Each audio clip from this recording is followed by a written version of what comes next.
Growing up for me was miserable. When I was a little girl, I was neglected, beaten. I was often left starving at my own home. So often I found myself sleeping on the floor.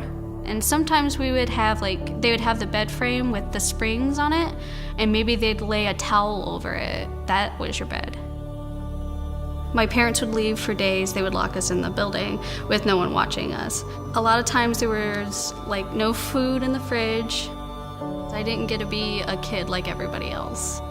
We moved a lot when I was a kid. I discovered later that was because they were trying to avoid CPS. I was in 3rd grade. Just so happened to be in Elkhart. A social worker kind of just walked in and said, "Hey, would you guys like to go somewhere?" And that somewhere ended up being my foster home. Around that time is when I was introduced to the Boys and Girls Club. I remember the first time that I walked into the club. First thing I thought was, wow, this is the biggest building I've ever been in.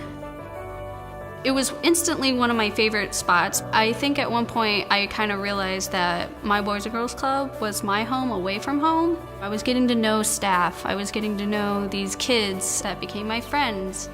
I was learning how to socialize. I was learning basically how to become human.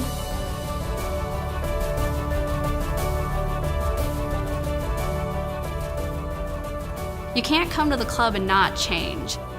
It was like this open door to try new things that you could never do before. Every time I came to the club, there was always something to do. I'm getting and living these experiences that I would not get anywhere else. I did Keystone, I did varsity basketball here, I was in marching band, and then I was in Torch Club. I did a lot of volunteer work.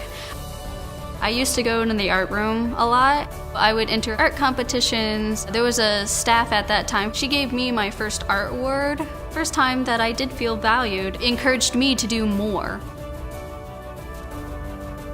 Club supplied a snack and dinner. Where I'm coming from, having a snack, having a dinner, when your family doesn't supply that is really nice.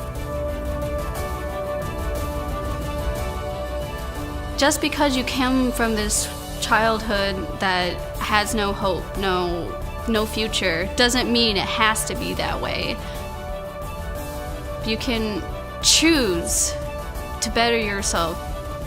When I first came to the Boys and Girls Club, that was the end of the worst and that was the beginning of the new. Life shouldn't be meant to live alone, because up until that point, I lived my life alone. And then you come to the Boys and Girls Club and all of a sudden there's a whole bunch of people that put their hand on your shoulder and say, "You're not alone."